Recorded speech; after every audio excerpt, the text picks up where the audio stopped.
Now, we bring you a world of adventure with... You Make It, We Mock It, where viewers spend hours making intricate, expensive creations only for us to destroy them in a millisecond. Just when you thought you've seen the craziest 12-gauge projectile, along comes the Trident. The Trident is the brainchild of the mysterious master machinist Diceman from Texas. Yep, we've got another Texan in the house. Diceman included this sheet which explains his thought process on the design. So we have a lead nose for weight, aluminum band to resist centrifugal force, hilty threaded studs for mass destruction, hopefully, aluminum base to resist G-forces. And he also included one that was completely unassembled. And what makes this projectile absolutely unique are the three Hilti DX fasteners. And now you're asking yourself, what the heck is a Hilti DX fastener? Well, let's see. The DX fastener is a hardened steel stud designed to be driven straight into steel using a Hilti gun. And that's a little bit faster than drilling and tapping a hole, right? And the end result looks something like that. Thank you, Diceman, for also including that. And that kind of attention to detail is proof that he is a machinist. The Tridents, as you can see, were built to ISO 9001 certification and specifications, all 10 being exactly the same in every measurable way: weight, length, diameter, etc. In other words, they are all exactly the same, and I like that. The Trident consists of an aluminum base, drilled and tapped to accept the DX fasteners.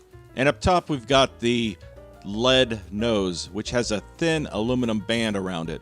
And the tips of the fasteners just protrude out the front. One concern I have is something called inertial setback. That's 10,000 G's of acceleration that lead nose is going to be subjected to. After all, that lead nose will be weighing about 450 pounds during the firing cycle. Will it be able to stay supported by those three bolts, or will it slide backwards? We'll find out. This projectile is not only heavy, it's also rather long, measuring 40 millimeters in length. We'll be using a 3-inch hole, a nitro card on top of the Alliance steel, the FS12 gas seal, another nitro card on top of that to support it, and we have the 2-piece discarding sabot. People often ask us why we don't use a 3.5-inch hole, because they don't make rifled barrels in 3.5, just 3-inch. It's time to head out to the range and see how these monsters perform. The target is set up at 20 yards, and in case you're wondering, that is the length of a bowling alley. Did you know that? That's also the length of a semi-truck, in most cases. Let's see how these do.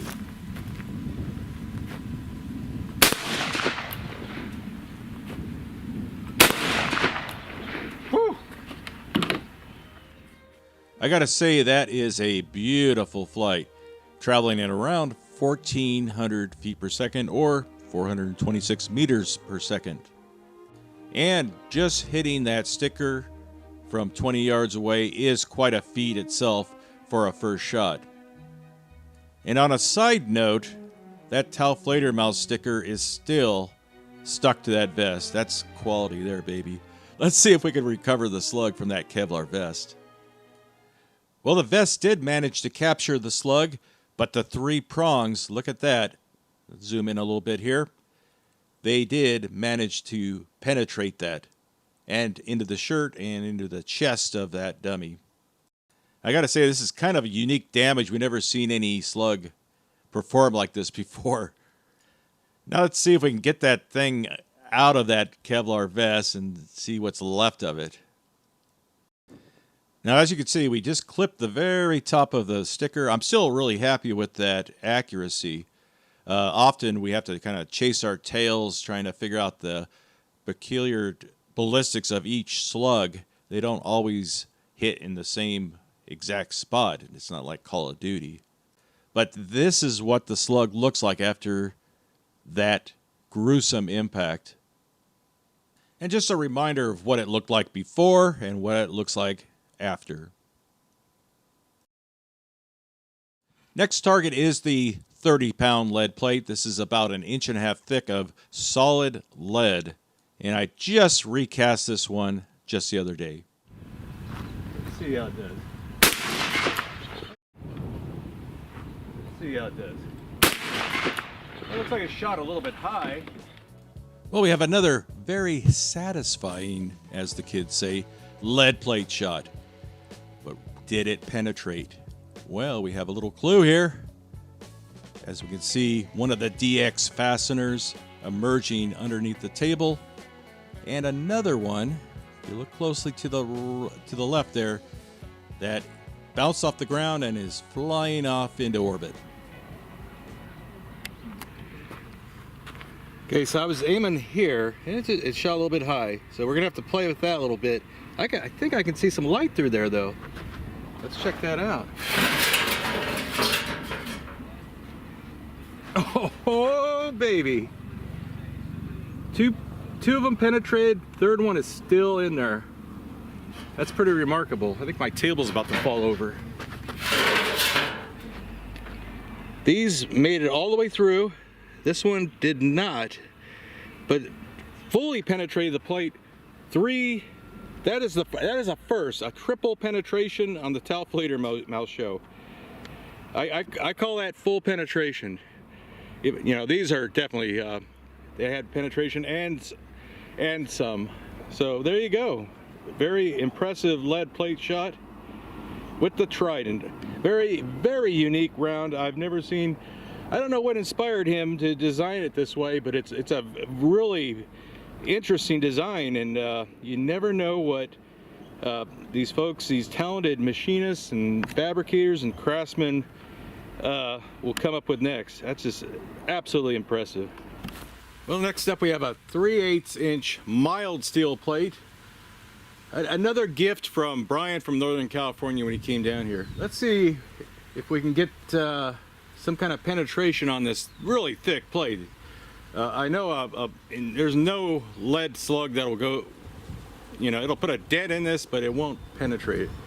Let's see if the 3 hardened steel spikes, driven by 27 grains of steel powder, in case you were wondering about that. Oh man, I think that was dead on. Now you see the sticker, and now you don't. What a beautiful flying slug. Very stable in flight and very consistent. So far they are consistently shooting a little bit high, but not so much that we can't compensate for that. It sure looks like we drove all 3 of those studs into that plate. I don't know about you, but I'm kind of impressed. Wow, and it landed right on the sticker. I just vaporized the sticker. But did it go through? That's the $1 million question. We got some little spikes coming out of the back there, so I'd say that went through. It kind of did what it, that is permanently embedded in there, by the way. That's freaking cool. I love it.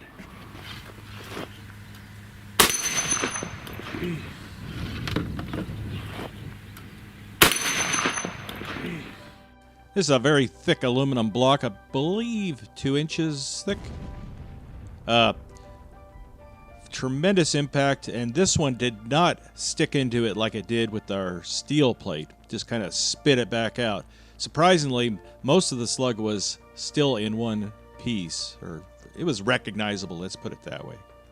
But it really transferred a lot of energy into that heavy block there, threw it quite a distance. Triple penetration, not full penetration, of course, but quite deep there. And aluminum's a little different than mild steel. I think that's the way. And it spit it back out. Just spit it back out. and because we had it at a little bit of an angle, it landed in a safe direction. Didn't come back more than I don't know, 15 yards or so. But I'm recovering some of the sabots. Maybe I'll show those when I get home. Some interesting stuff. They're holding up really well. But I'll show you some close-ups of some observations of what I'm seeing on those. By looking at the sabots, we do see signs of inertial setback. The markings show that the heavy lead nose shifts back at least a 1/4 inch upon firing and expose the 3 tips, kind of like Wolverine's claws. I'm sure you could think of other analogies. These markings are consistent on all the sabots I recovered, and again, it shows you the precision of these slugs, the consistency from that precision. In other words, it's not just a fluke, it is consistent across the board. Oh my, that's pretty good. That's pretty good. This is a 3.5 inch concrete block, and it seemed to do a pretty good job busting it up. We could see that the slug survived. It more or less came to a dead stop, and we could see it tumbling off towards the right. As predicted, because I did put this at a little bit of an angle to deflect things off to the right. I'll tell you what, Diceman, you have impressed me. You have impressed me, buddy. Again, the projectile more or less just didn't go all the way through. It just kind of bounced off, or it came to a kind of abrupt halt. It was just about 10 feet away or something that bounced back. But that's a lot of damage there, folks. Not bad at all. And I'm impressed how you can still recognize the projectile for the most part. Look at that, it's so hard that they're still sharp. They're not smushed out or nothing like that, or the tips aren't smashed. That's pretty good, that's pretty good. Absolute unique projectile. I never would have thought of making a projectile like this, but it sure is working well.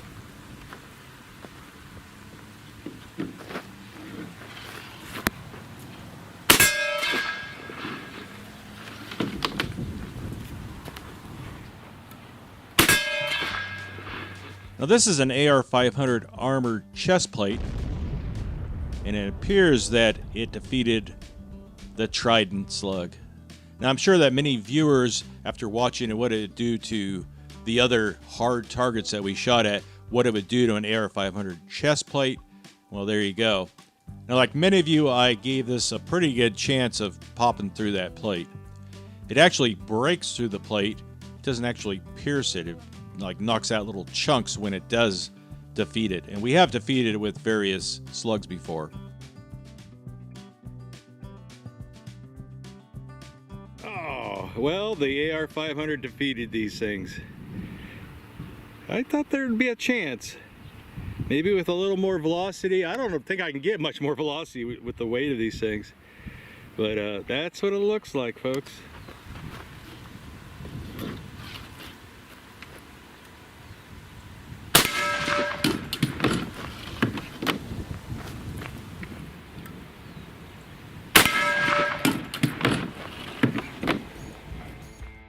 This target is 8 inches of wet catalogs, usually sufficient to stop a Foster slug, and it is equivalent to 16 inches of clear ballistic gel. Now behind it I put the AR-500 plate, hoping to catch the slug. The slug obviously passed through and hit that plate. This plate behind there to try to stop it. This lot of force. It's like Hollywood force there. And this is what I found on the ground. We were able to stop it again. That really mangled it up. Wonder if we can find this the other spike in there. Look how mangled up that is. That ring is still on there somehow. Wow, these Absolute beautiful design. Beautiful design. I didn't know what these things would do, and I am just impressed. I don't think all that damage there is just from going through and hitting the plate. You know what I'm saying?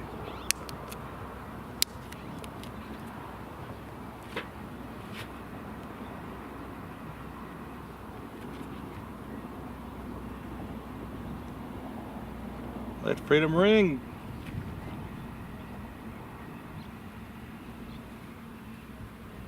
Look at that. OG would be very proud right now. Hopefully it's all in frame. Who's that? Who's that?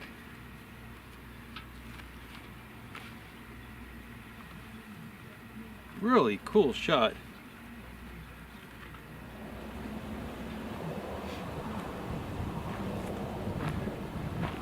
All right, we got a Kevlar police helmet, ballistic helmet over a watermelon, a personal watermelon head size. And I'm hoping to hit a nice area that we haven't hit before. This was like a last minute idea. It's like, what can I do here? So let's see if we can get, show you the impact of one of these on a Kevlar helmet with a watermelon. Okay, I'm aiming a little low, hoping to hit it around the ear area.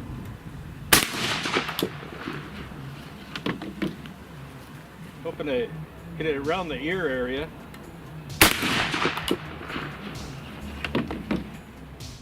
Well, we got excellent placement on the helmet, an area that has not been previously violated. And as you can see, the helmet did nothing to protect the delicate watermelon head inside. And that is what 1.4 ounces of pain does to a ballistic helmet. I hope you're enjoying the presentation of the Trident 12-gauge slug. If I can ask you to give it a thumbs up, it's just a suggestion, I would really appreciate it. Thank you.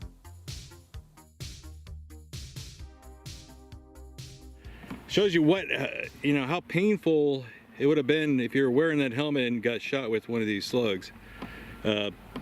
Lots of breakage. Didn't blow it up, but it's like a sledgehammer hit it.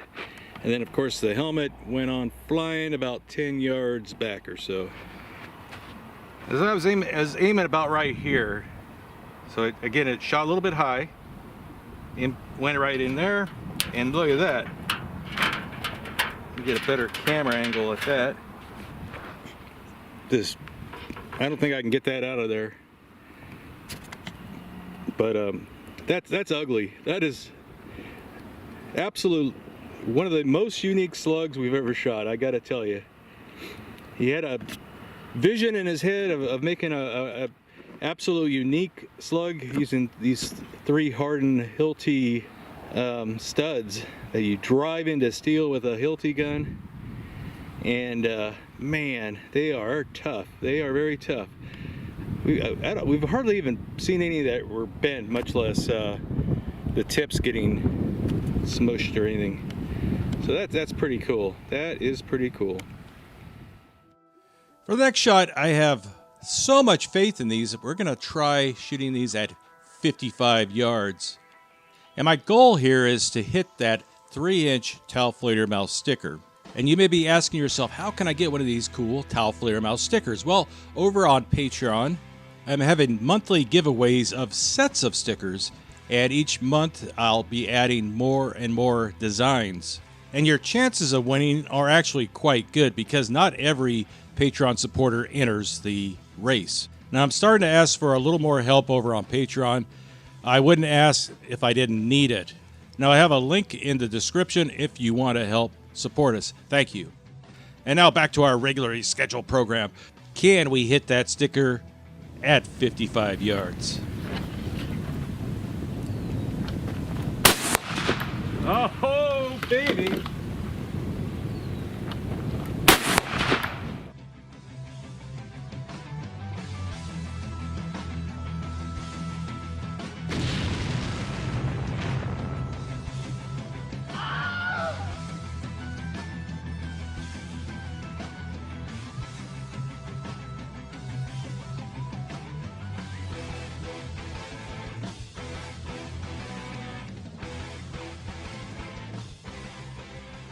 reluctant to say that in regards to my powder loads with all these tests that they're never perfect.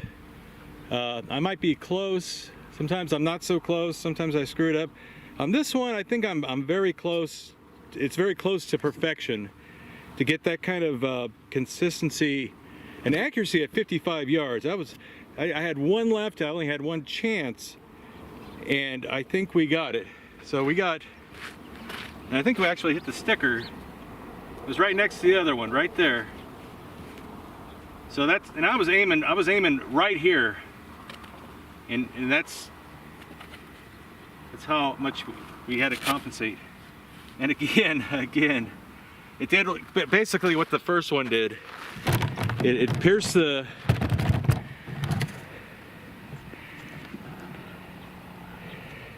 vest, and the three little prongs came sticking out. So very cool. What a pleasure to shoot. What a pleasure, because when you can hit the target again and again and again like that, that is fun. When you have to, when they're not, you know, they're flying high or flying low, or, you know, all over the place, that isn't fun. It's hard to predict where they're gonna go. But man, we nailed it on this one. Very solid hit. Even left some little holes in his shirt. Wow, that's something else. Well, there you go. The Trident by Diceman. You know what? I almost forgot. To show you that slug. Almost exactly what that first vest shot did. Exposed tips, the lead kind of sliding back on there. There you go. What a slug. Wow. And if you're not a member, become a member. That's what my YouTube partner wants me to generate more members. But honestly, if you want to help us, support us, and get a chance to get these unique, one-of-a-kind sticker sets over on Patreon, because I want everyone to have a sticker. They're great stickers made by Hub City Slaps in Texas. If you want some great stickers, check them out. They didn't ask me to say that, but everything about them has been just exceptional. And you know, if it's a good company out there, I'll be happy to share it with you. But there you go. We'll see you next time.